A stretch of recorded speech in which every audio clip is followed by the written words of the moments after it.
Happy Sunday evening to each and every one of you out there with your families enjoying spring break, or if you're like me, you're being held a hostage to your home because of spring break. I'm not kidding. I am a hostage here. Somebody bring me a bagel. I'll even pay you for it. It's been a long time since I've done a video, and a lot of that has to do with what's been going on with my health. And it looks like I'm in a place where I am beginning to heal physically. And so now it comes the cleanup work about why me? All I have to do is think about some of you and I go, why not? But I'm back in the groove again, and I've got lots of stories to share and lots of information to give. I'm going to start out by sharing a story with you. When I was in the hospital for one of these numerous surgeries, a nurse came in, and immediately I knew that something was A, wrong, and B, that her mother was on the other side. I just knew it. I couldn't see right away who her mother was, what she looked at, but I knew she was on the other side. Then I got information about the mother having cancer and passed away. And the woman was shocked, and I was shocked, because there I was, laying in this bed after having surgery. And so a few other things came up, and I shared these too. What I'm trying to say is that spirit, it's not us doing this, okay?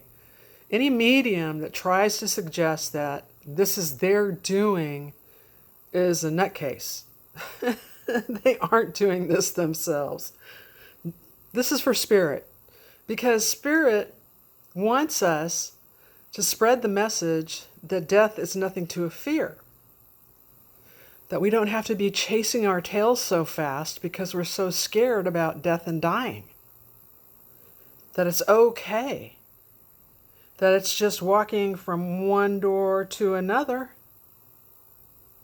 And those on the other side, they're just like us. They really are. They have feelings and they still have some of their negative behavior, and they're them. So why can't we just treat them like them?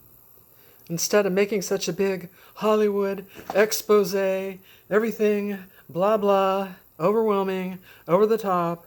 I'm going to punch somebody really soon. I'm not kidding. There's so many average, everyday people out there who have ability. Because there are so many different types of ability. And there are abilities that run down through the generations and stay within the different generations. My grandfather, on my grandfather's side, he was a crazy Welshman. He was just nuts. He would do things like push his false teeth out with his tongue, and he thought that was really funny. We'd run and get so scared. Well, anyway, I know my mother for a fact had ability, but she was not allowed to talk about it.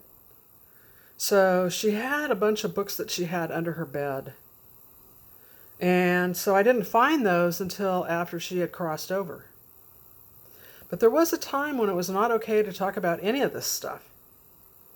And even today, sometimes if I'm talking about something, all of a sudden I hear quack, quack, quack, quack, quack, quack, quack. Or they still think I'm crazy, or that I'm, I've lost my mind or need medicine or whatever. But there are a lot of everyday people out there who belong to families who have these abilities within the generations. Then there are those who just have them. Nobody knows why. They just have the ability. A lot of people have the ability to sense when somebody is going to pass. And this is not based on physical information. I had no idea my sister was going to die. None. I've told you this, guys, bunches of times. But then all of a sudden, there was like this premonition that something might not be right. And then we got the phone call that she had indeed passed on. So some of us have those experiences, and they don't want to tell anybody because they don't want to be seen as a crazy nut. When in reality, there's more of us out there who have had those types of experiences than there are those trying to deny it. I believe that with all my heart. On top of that, there are individuals who have gone to a so-called medium or sensitive, and that individual has been very forceful in insisting that their information is the information that this sitter must accept. This is what I'm seeing, this is what I'm feeling, this is what I'm hearing. Okay, just don't even pay any attention, that's right. I love the shaming part, don't you? But yeah, there are individuals like that. And then there are those who, they set up these huge shops, great big shops, not like selling a few CDs and maybe a book or so, but like huge shops. I cannot tell you this. A very famous medium who is no longer on the physical and was at one time very good at the craft. She had her husband call me up to basically fight for her for something. And it felt really uncomfortable. But then this friend of mine contacted me and said that he had a really good friend who is passing from AIDS. And did I know anybody who lived in that area who might be able to help? And I said, oh, yeah, sure. Right off the bat, here's so-and-so and here's their number. And so they went to go see this person. And it was a lot of flash. And it was a lot of bells. It makes me sad when I talk about it. And all they did was sell. That was it. And this poor guy who knew he was passing from AIDS, all he could do was sit there and just listen. Me, I would have punched her in the face and moved on. But there are those types too. There are an awful lot of us who I knew in the very beginning, way back when they were first starting out. And they were so authentic. They were incredibly authentic. And their goal was to be of service to spirit and to the person they were assisting. That's all. Little women in tea rooms, with biscuits and doilies and lace curtains. They would just have you come in and sit down, and they would do a reading as if it was the normalest thing in the world, hand you a biscuit, and send you on your way. Well, a lot of people I know in the beginning came from those traditions. And the sad thing is that as they began to have more confidence in themselves, they did get a little pushy with the public. And so most of them I don't communicate with. I do have a circle, though, of authentic people who are able to sense, feel, hear, see what that person on the other side went through. Can feel what kind of accidents they went through, what type of death they went through. There are all sorts of things out there that people can do. Most of those people that I know who are in my circle are incredibly authentic. And that's super important. So if you go see somebody and you start feeling like they're starting to sell you a whole bunch of junk all at once, you're just like, whoa, I just got here. Am I paying you so that you can sell me stuff, a whole bunch of stuff, not just one thing, but another? But those kind of individuals, I actually went through a grieving process when I discovered all of this. I felt really sad. And I guess I still do. Because there's so many people out there. I'm older, so in my generation, a lot of folks are crossing over, and some of them die in total fear. They're in total fear. It's terrible. They're scared to death to die. There's no peace at the end of life. So they don't understand that they can be like my great aunt Helen, who lived into her 90-something. She was of service to people until the very end. They don't know that that's something that they can do too. That they might have gifts too. Everyday, average, normal people might have gifts. And that's sad. That makes me very sad. For me, the word sensitive has become new nomenclature for mediumship. I don't know if the idea was it was more encompassing of individuals or what the story is behind that. But personally, I like the feel of it. I really do. I like calling myself a sensitive. I'm able to sense you have a loved one here. They're wearing a blue sweater. They look very jovial.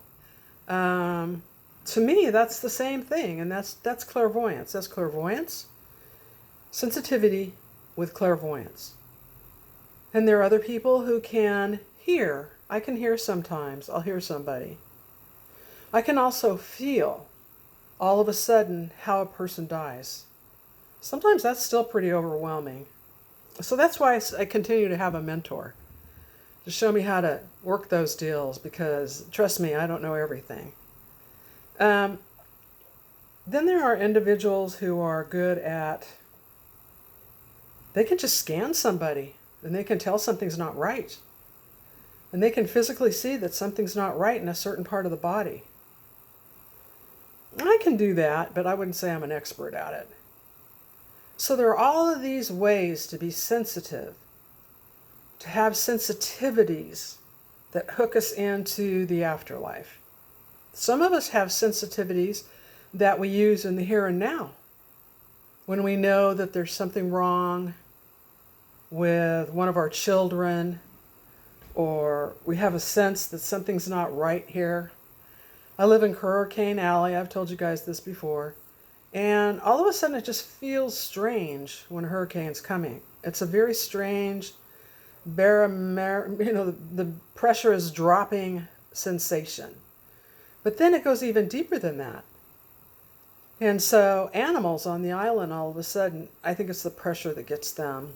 But they behave in strange and unusual ways. So there's a lot of this stuff out there that most of us aren't even aware of. Sadly, what happens is that we don't get interested in it until we're in our middle ages or our later years. Every once in a while, a young person comes along and man, they have got it. And I'm like, wow, that's great. But the problem is that they get so burned out. They get very, very burned out. Which leads me to a lot of the television stuff and some of the radio stuff that comes on. I mean, I'll go downstairs and I have my radio on to a certain station, and all of a sudden I'll hear somebody giving a reading, and I will be embarrassed for them. I'm not kidding. I'll be embarrassed and want to crawl under the couch. So if you yourself choose to go get a reading, be sure you trust your gut or your physical intuition. That's what that is. It says something's not right here. It doesn't feel right. Probably it isn't. And how many of us listen to that?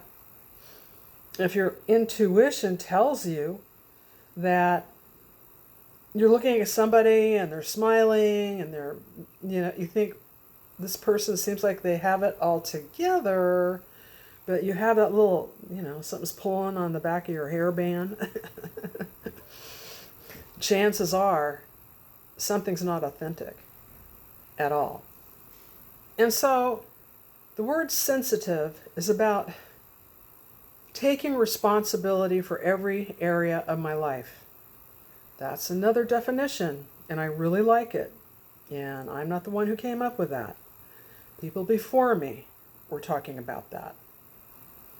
And so, just being aware when you're authentic, when somebody you're around is authentic, and that's the first thing you can do in your life to begin fine-tuning your own ability.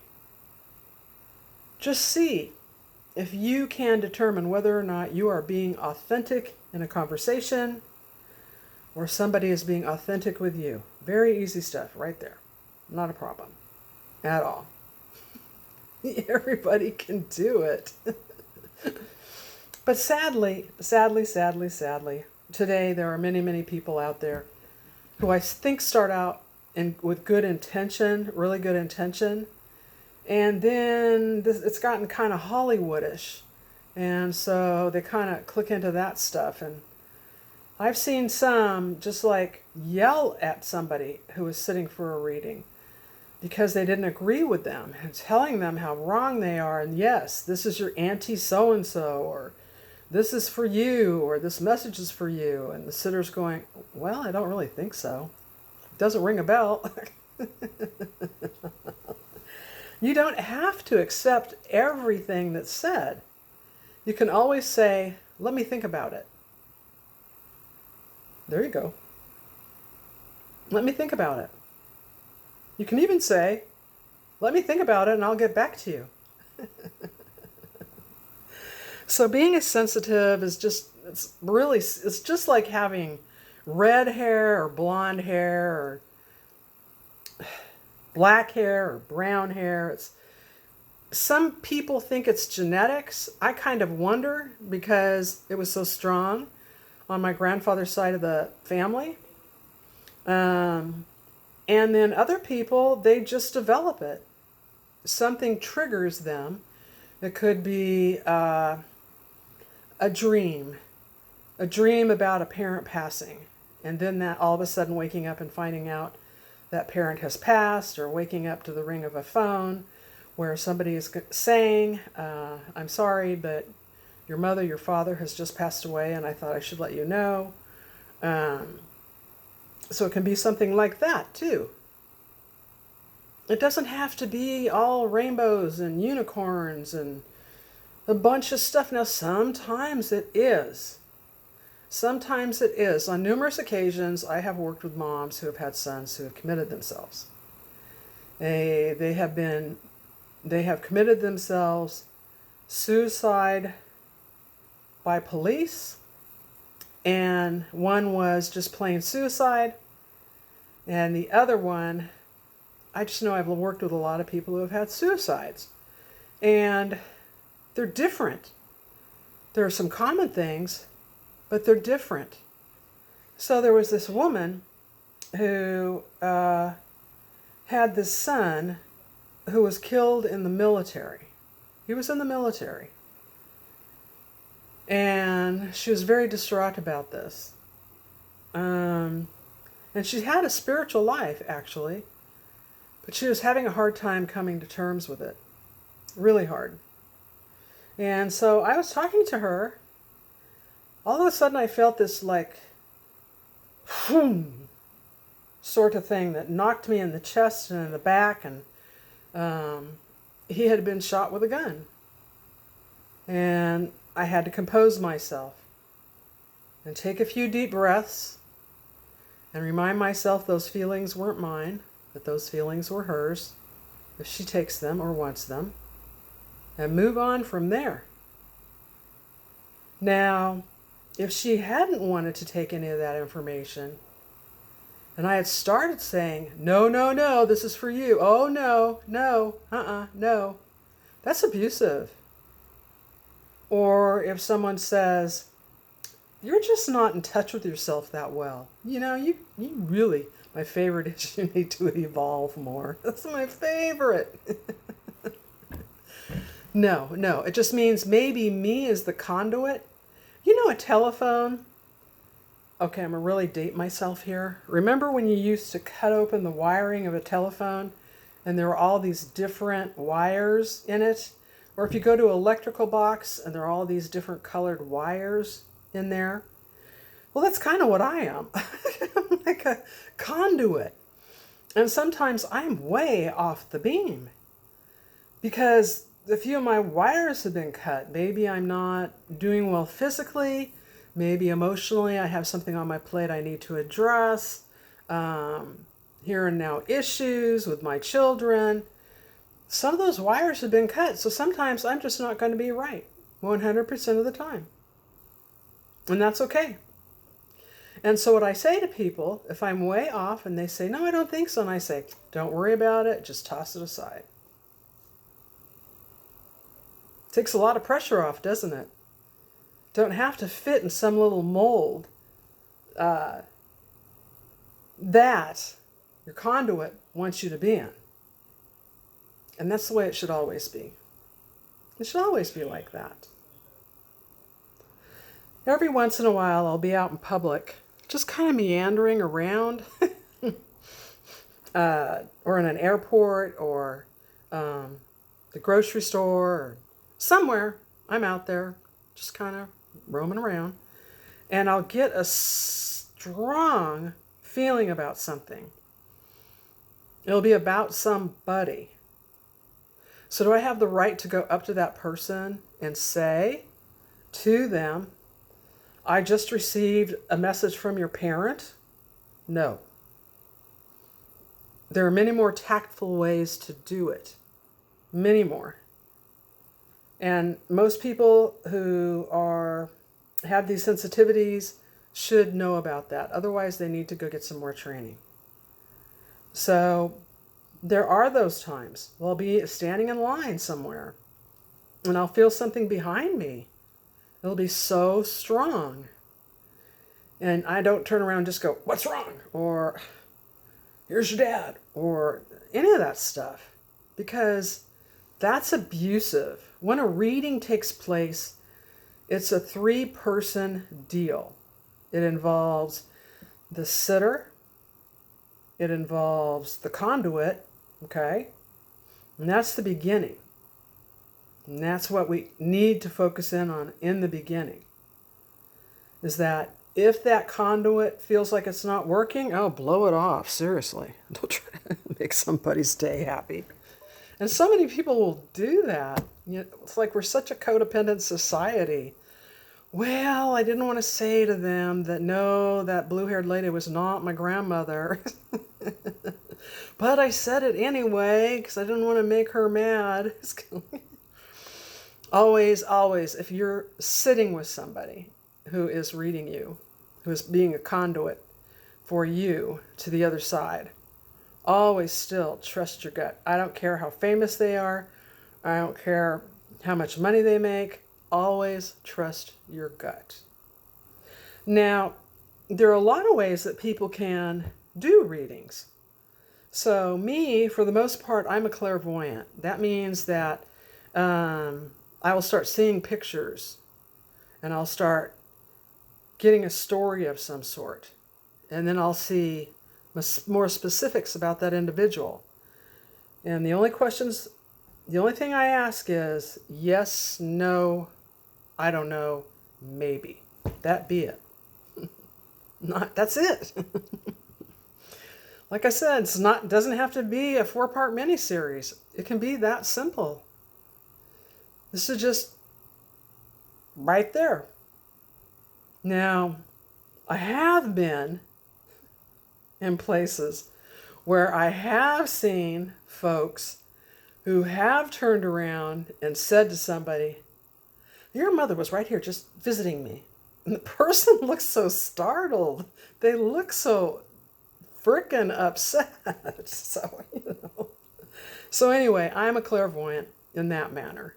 There are some people who are clairvoyant in that they see the spirit. That's only happened to me just a couple of times. Most of the times it's clairvoyancy with gathering evidence, with the sitter deciding that works for them. And that's the way it should be. So I went to go work with somebody. I think they were in the clergy, actually. And they were feeling kind of bad because they were in the clergy and they were so upset about the losses in their family. That they should have more faith, or that they should have more faith, or that they should have more faith. And in the reality, these grievings were very, very deep. And they were grievings that had never been fully addressed.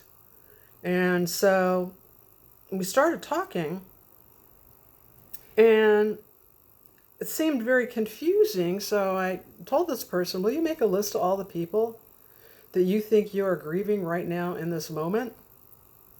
And so this person did that. And they came back, and they typically said, well, I couldn't come up with very much. That's about not recognizing that a grief from 30 years ago can still be impacting us. It can still be there. So let's say somebody comes in. Oh, I'll talk about this guy. This guy came in. He was a jovial guy. I really liked him. He came in and he needed some help. He just needed some help. And I will talk about meditation and a few other things while doing a reading to get a sense of how far I should go, when I should stop. So I started talking to him, and he started talking about how he feels like his wife is always calling him out. That's clairaudience.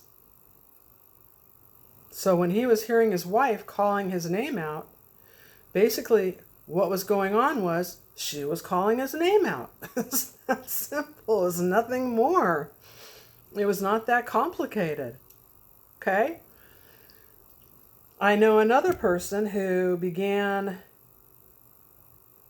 calling out after he passed. He was calling out to his sister, who was still in the physical. And this sister got very, very upset because she didn't know what to do. Because all she could do is hear him calling out, like in upset or agony or something. And so I had to go through this whole thing with her about, well, does he feel seriously distressed? Does he feel like he's angry? Does he feel like he wants to just say hi, make contact, let you know he's okay? So I'll start out with a line of questioning like that. That's something you can do too. So what I'm going to do is I'm going to end with this. I know I didn't get into very many reading things, but I want you to see yourself, if you're a reader, as a conduit made up of a bunch of electrical wires. And some, those days when it just doesn't work, there's like a no, that just means one of your wires got caught. Okay? For the sitter, your sensitive or medium is not always going to say what it is that you think they should say. They're not always going to be able to bring forward that one person that you want to talk to. Well, now what I have seen and experienced is that on down the line, there tend to be more of that sort of thing where a sitter will go in expecting to visit with somebody, and then what they'll experience is that they'll have that experience with a reader. Okay? I'm telling you, this is much more not complicated at all. And the other thing is, you can do that meditation. You could do that meditation where you're sitting, you feel your loved one sitting next to you, and it can be in the forest, it can be in a bar, it can be, at the dentist's office, wherever. And you'll start to sense that, and you can begin to have a conversation with that individual. And you'll feel like crying. Don't ever not cry because you're afraid to upset those on the other side. They don't want you to do that, trust me. So I've had a fun Sunday evening talking to all of you. And in the future, hopefully, we'll be able to do some more of this. Thank you so much for tuning in and listening. Thank you. Oh, I have to turn this. I have too many computers on.